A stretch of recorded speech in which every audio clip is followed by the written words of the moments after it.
finitude in awareness is anxiety. When I become aware of my finitude, I become afraid, right? Now, what's the answer? Existentialism, which Tillich knew very well, said, get used to it. That's the way it is, right? What's the answer of the Bible? Be not afraid.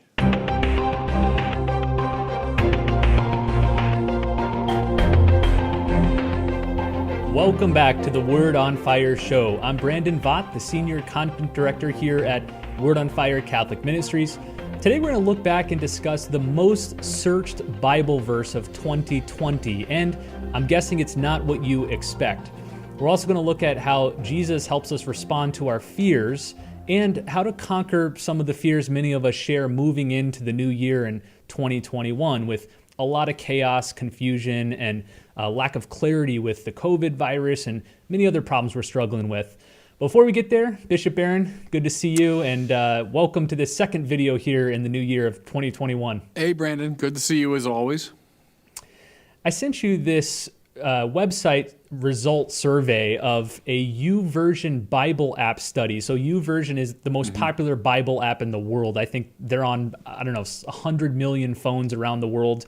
And they track all sorts of analytics of what Bible verses people are reading, what they're searching, what they're highlighting.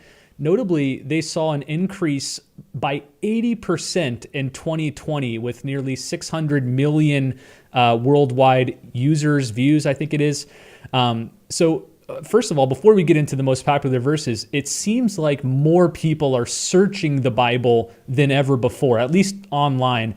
What do you make of that? Is that, I'm assuming, an exciting discovery for Catholics like us? Yeah, I'm glad to hear that. And, again, the internet makes this stuff accessible in a way it wasn't before. So I'm delighted to hear that, actually. And if it took, in some ways, the crisis of 2020 to bring people back to the Scripture, well, okay, it's often gone that way in history, hasn't it? During times of difficulty, people turn to the Word of God. So, 3 cheers for the internet and for social media in that way. I think in most years, the most popular verse on YouVersion is either John 3:16, for God so loved the world, gave his only begotten Son, or I think we did an episode last year covering last year's most popular verse, which was the one from Jeremiah where it says, God's got plans for you to prosper and succeed and all that. But this year, there was an unexpected contender. The number one most read Bible verse on YouVersion in 2020 was Isaiah 41:10. I'm going to read it for you. So do not fear, for I am with you. Do not be dismayed, for I am your God. I will strengthen you and help you. I will uphold you with my righteous right hand. That verse was not only the most searched verse of 2020, but the most read and the most bookmarked. People wanted to come back to it again and again. What do you think about that verse being number one? Are you surprised? No, 2020 was a terrible year, wasn't it? And stirred up a lot of our anxieties. The psychologists in the 20th century talked about existential anxiety. So I might be afraid of something right in front of me. There's a particular threat. But then underneath all the particular threats, and often precipitated by a number of particular threats, there's this deep level fear, this existential anxiety, which is born of our finitude. And a year like 2020, when, let's face it, hundreds of thousands of our fellow citizens are dying from this disease. All of us are locked in. We can't see each other. That's going to stir up some deep level fears. And you could argue, Brandon, that the Bible is a response to fear. Perfect love, and that's what God is, casts out not hate, says the Bible, but fear. And so in some ways, that's the primordial struggle between fear and love. So I'm not surprised, A, that 2020 kicked up that fear, and that B, people turned to the Bible to find an answer precisely to this spiritual problem. So those first few words of the Isaiah verse, do not fear. For us Catholics, they obviously call to mind the great Pope St. John Paul II, who made that one of his major themes and commendations of his papacy. Can you talk about what these words meant for John Paul and why you think he considered them so important? Well, you know what's amazing about John Paul there is you could say, well, yeah, I mean, any Christian will claim a phrase like, do not be afraid. And, that's a nice pious thing to say. But when you remember that young Karl Wojtyła endured first the horrific oppression of the Nazis. So his hometown of Krakow is overwhelmed. The country is held captive. People being murdered right and left. The Auschwitz concentration camp is about a 35-minute drive from where John Paul II lived at the time. Then, when the Nazis are finished, we then have the communists come in with maybe a slightly less oppressive form of dictatorship. Murderous regime.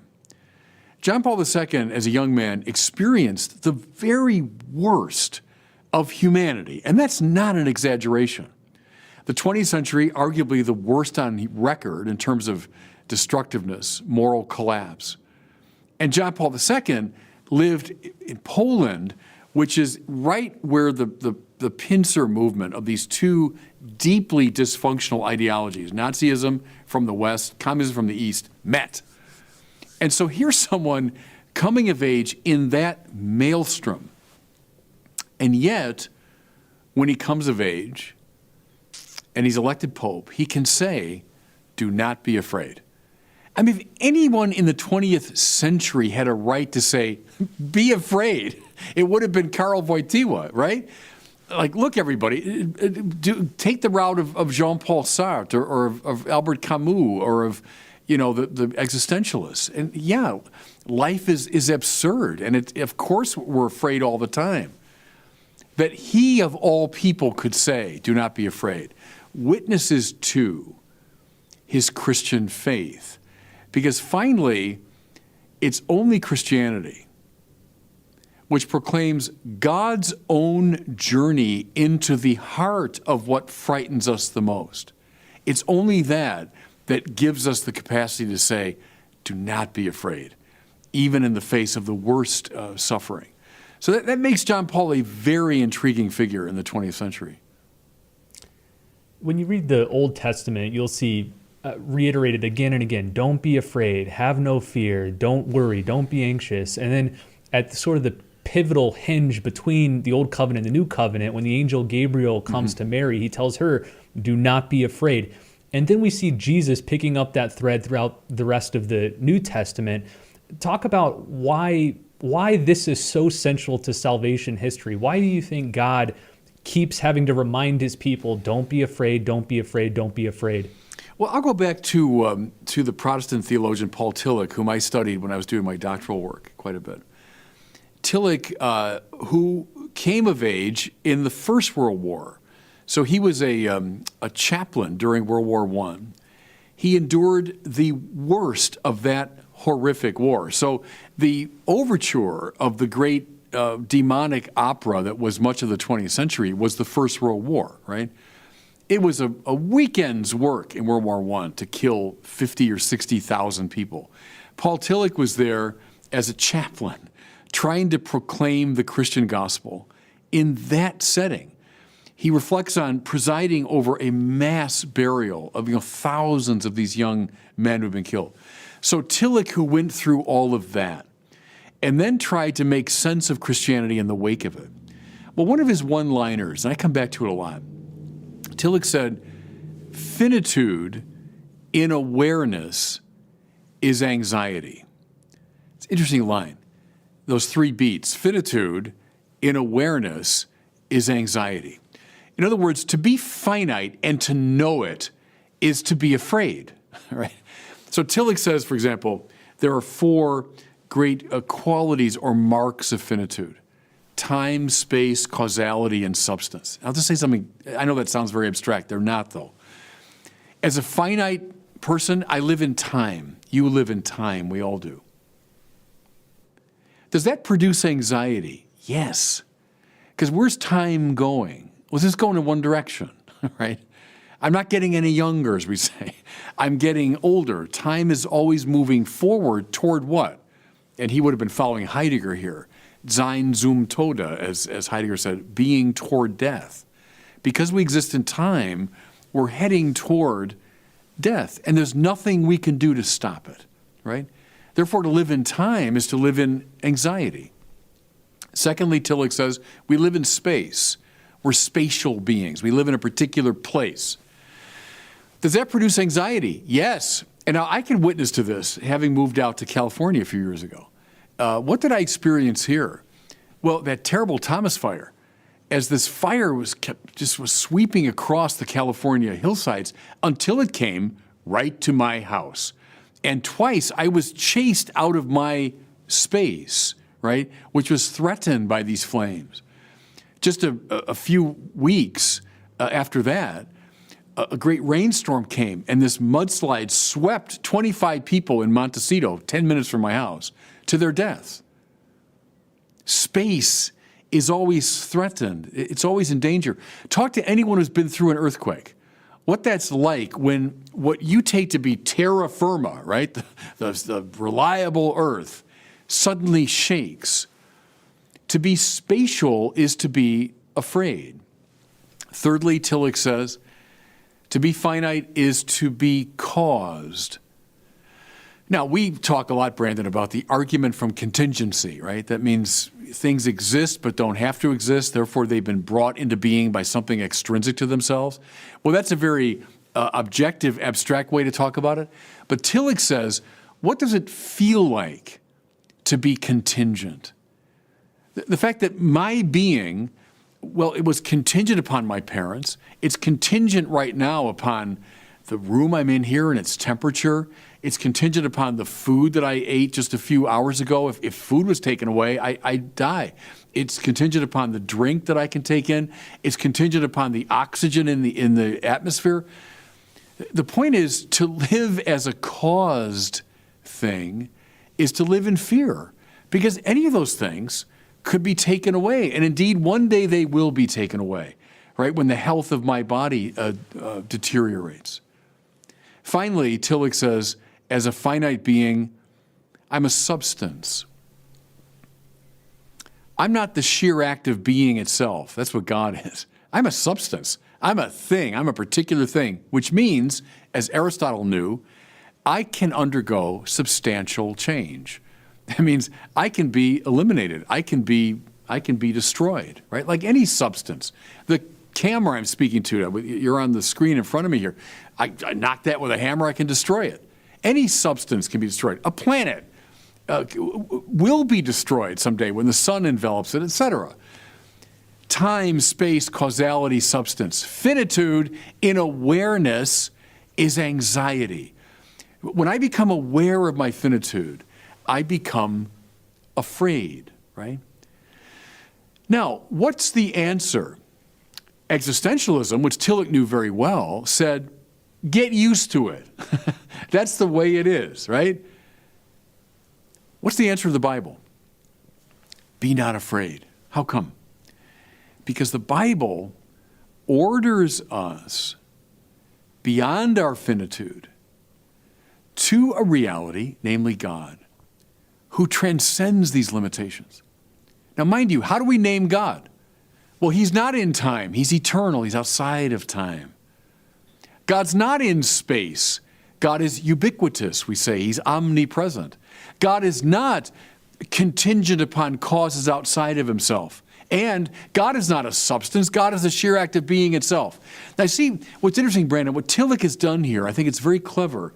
He's taken the classical philosophical language we use about God, and he's shown the spiritual power of it. You say, well, oh yeah, God's eternal. Okay, I guess. So what? Well, the so what is because I can't save myself. I'm a temporal reality. And listen, I can't reach out to you because you're a temporal reality too. I can't reach out to anybody in this world because they're all in time as I am. What does the Bible say? Only in God will my soul be at rest. See, so when I orient my life not to my own ego or anything in the world, now walk through the last three, I won't belabor it. Space. Nothing in space is going to solve the anxiety that comes from being spatial. only when I'm ordered to God. Nothing in this world is going to solve my problem of being caused, because they've all been caused too. They're in the same boat I am. Only in God is my soul at rest. The point is, if finitude in awareness is anxiety, and it is, the only solution to that is to order my life to that which transcends all these things, namely to God. And that's why, Brandon, from the heart of the Bible comes again and again, don't be afraid. Don't be afraid. Don't be afraid. The voice of God, right? Karl Wojtyła heard that voice as a young kid, which is why he was able to endure. Look at the threats he faced. That's why he was able to endure them. So sorry for that long-winded sermon, but I think that's why the category of fear and the overcoming of fear is such an important one. Let's talk about the relationship between fear and love. You alluded to that verse earlier from 1 John 4:18. You'll hear it at weddings fairly often, that there is no fear in love, but perfect love casts out fear. How's this work? Where does fear come from? It comes from a focusing in on my own finitude, right? What's love? Love is overcoming the incurvatus in se move. And mind you, Tillich was deeply indebted to Augustine. That was his favorite theologian. And the more I'm incurvatus in me, I'm caved in on myself, the more afraid I'm going to be.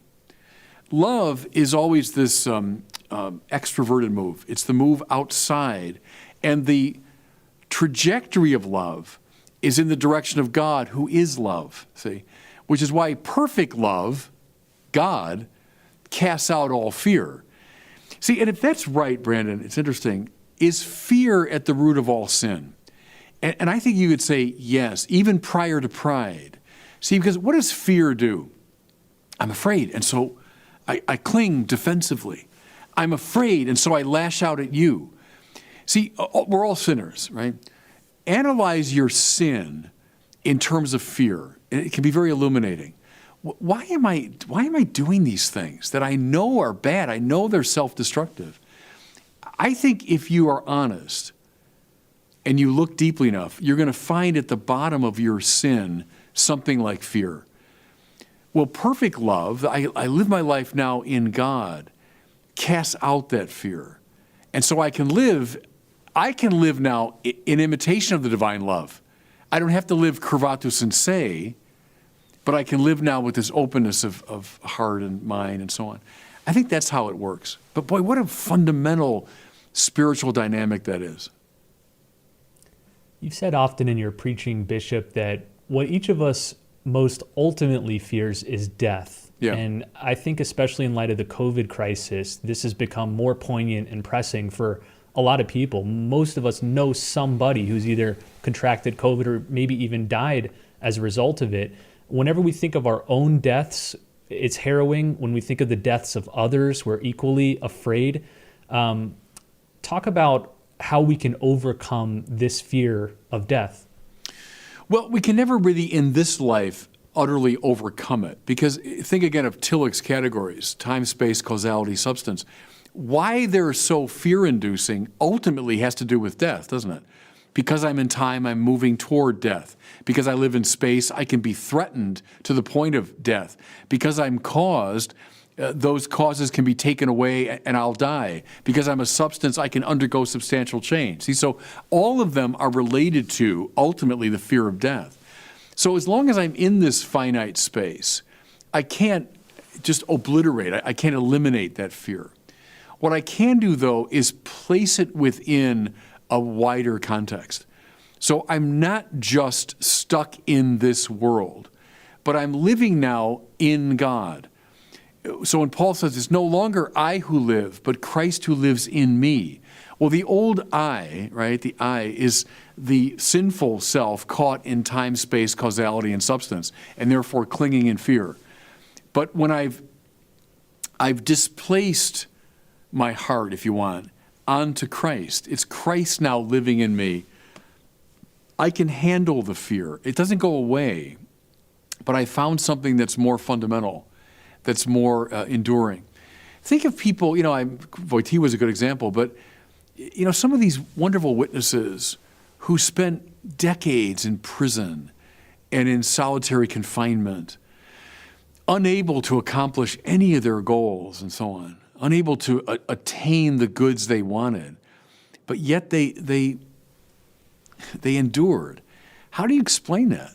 But they were able to relocate the center so it was outside of the fearful finite self and it was on to Christ.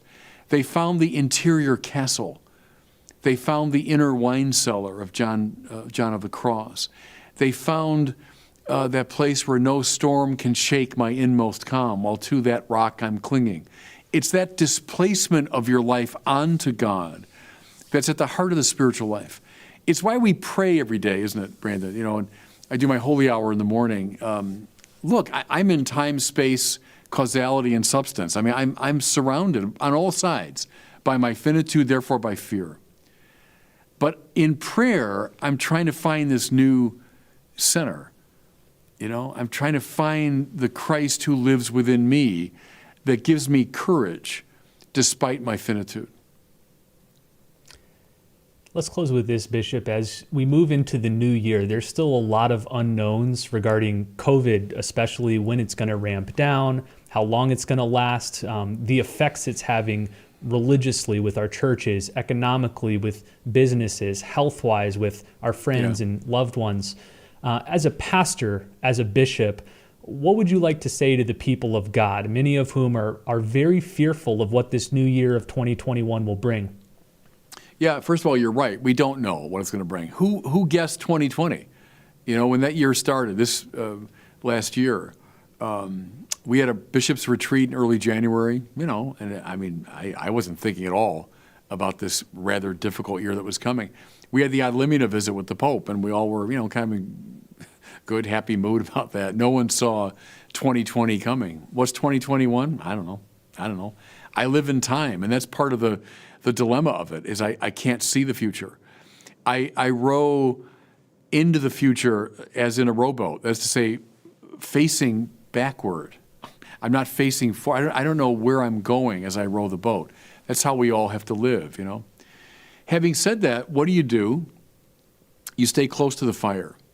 You stay ordered to the basics of the spiritual life. That means prayer, to spend a lot of time. It means the Mass. It means the sacraments. It means being rooted in Christ. It means cooperating with the graces that come to you, cooperating with these great theological gifts that we call faith, hope, and love, right? To live in faith means what? I walk by faith, not by sight. It means I don't see everything clearly, but I have a confidence. To live in hope, I don't know how it's all going to work out, but I hope because I know that God is in charge of the world. Most importantly, love. What's love? That's what God is, right? So when you love, and that could be the simplest thing, you are participating in God. In fact, you have found the place that transcends the categories of finitude. I don't know if that makes sense. That's maybe the most important thing to get. The simplest act of love has now transposed your life into a higher setting. You have indeed stepped out of the limits of finitude. That's cooperating with the most important of the theological virtues.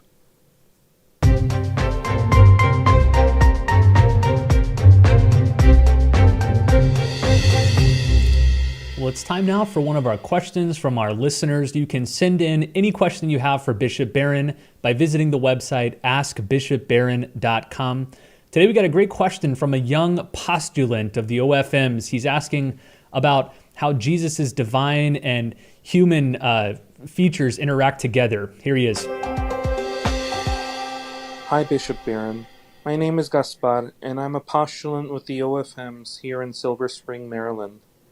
My question is, when Jesus took on a human nature, was he also subject to things like doubt or ignorance? Thank you, and God bless. Yeah, thanks for that question. And when I was teaching theology, that question would come up a lot. And it's come up in the great tradition. notice something, please, that when the church talks about Jesus' identity, it hardly ever psychologizes about him. It uses metaphysical language. So he's the hypostatic or personal union of two natures, divine and human, coming together in one rational supposit. That would be like the way the church talks about it. One person, divine, which lights up or instantiates two natures, divine and human. Okay, that's metaphysical language. That's the way the church tends to talk about Jesus. True God, true man, without mixing, mingling, or confusion, but in the unity of one divine person. Now notice, in none of that have I psychologized about the inner life of Jesus. Like what it's like to be inside that metaphysical arrangement. And I think there's something wise about that because we don't really know. There are indications in the Gospels. Jesus in his humanity, showing signs of how he's culturally determined, how he's limited in this way and that, how he seems to not be aware of some things. So I would say whatever is congruent with the human nature and not incompatible with his divine nature, we would say, yeah, he experiences that. Whatever is not congruent with his divinity, well, we shouldn't affirm that of his humanity. But what it's like to experience that from the inside, I don't really know, and no one really knows. And so in a way, the church, I think, is saying to us, don't press that question because there isn't really a good answer to it. Affirm the bracingly objective language of the great tradition about the divinity and humanity of Jesus that come together without mixing, mingling, or confusion in the unity of one divine supposit. Stay with that. That's correct and orthodox. What it's like to be in that space, I don't know. Well, thanks to everybody for listening and watching this episode. I'm going to ask you to do something I haven't asked in many, many months, and that's to leave a review of this show. If you go to your favorite podcasting service, whether it's Apple Podcast or Google Play or somewhere else, search the Word on Fire show, leave a review. It takes just a couple seconds, but it's really beneficial to us because the more reviews the show has, the more that these services recommend it to others. So maybe you've been listening for years, maybe just for a few months, but if you like the show, please do us a favor, take a few seconds, leave a review. We'd really appreciate it. Well, thanks so much for listening and watching. We'll see you next time on the Word on Fire show.